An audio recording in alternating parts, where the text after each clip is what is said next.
At first, no one really noticed the old man. He sat on the same wooden bench every single morning, right outside the town hall. His coat was often buttoned wrong and his boots were scuffed thin from decades of walking.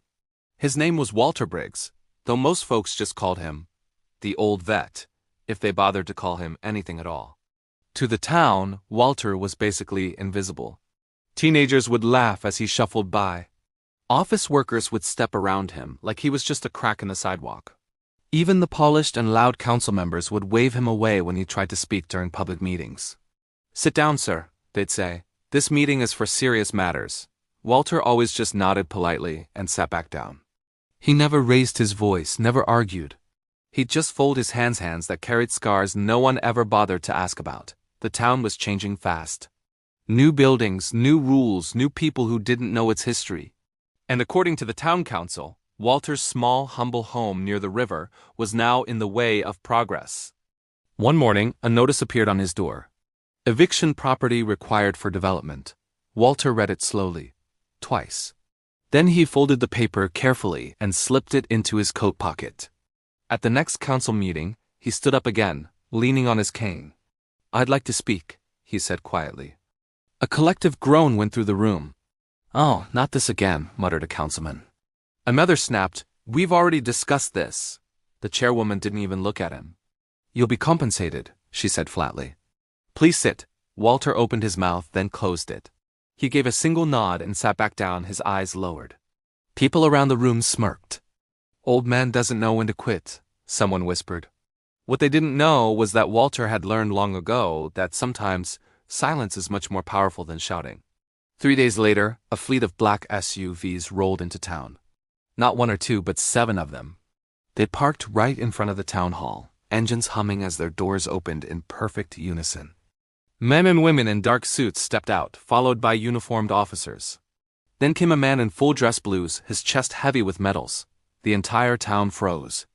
People pressed their faces against shop windows, phones already out and recording. The council members rushed outside, suddenly nervous, their smiles tight and fake. "Can we help you?" the chairwoman asked. The man in uniform didn't smile back. "I'm looking for Walter Briggs." The crowd went silent. Someone laughed awkwardly. "The old guy? He lives near the river," the officer continued, his voice firm. "And this town owes him more than an eviction notice." Just then, Walter appeared at the edge of the street, his cane tapping softly against the pavement. He stopped when he saw the uniforms. For the first time in years, his back straightened. The officer spotted him instantly and walked forward. And right there, on that cracked sidewalk, he raised his hand in a sharp salute. Every soldier followed his lead. Walter blinked, stunned. "You don't need to do that," he said softly. "Yes, sir," the officer replied. "We absolutely do." Inside the town hall, the truth finally came crashing down. Walter Briggs wasn't just a veteran. He was the reason many of those people were alive today. Decades earlier, during a brutal overseas conflict, Walter had led a unit trapped behind enemy lines. They were outnumbered, low on supplies, and completely cut off from command. When their extraction failed, Walter stayed behind. He held the line alone while his unit escaped. He took the fire meant for others. He dragged wounded soldiers through mud and smoke, refusing evacuation until every last one of them was safe. The official records called it extraordinary valor. The men who survived simply called it life itself. The officer in dress blues? He was one of the soldiers Walter had carried on his back. The woman in the suit? Defense Legal Counsel, who was once a medic under his command. Those black SUVs? Federal representatives, responding to a complaint Walter never even filed. One of his men had seen the eviction notice online, and they remembered. The council sat pale and speechless as documents slid across the table.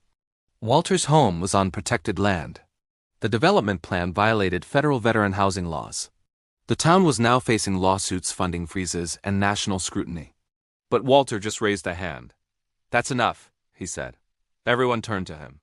"I don't want punishment," he continued. "I just want to live out my days where I belong." The chairwoman swallowed hard. "Of course, we apologize." By the next morning, the eviction notice was gone. By the next week, a plaque was installed near the river. Walter Briggs, veteran, leader, hero. People started stopping to talk to him, to thank him, to listen. The teenagers who once laughed now held doors open for him. Strangers brought him coffee and warm blankets. But what changed most wasn't the town.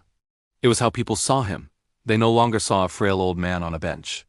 They saw a man who had stood tall when it mattered most, pushed aside by time, but never forgotten by history. Because some pasts don't fade, they wait. And when they come knocking, they remind the world exactly who you are.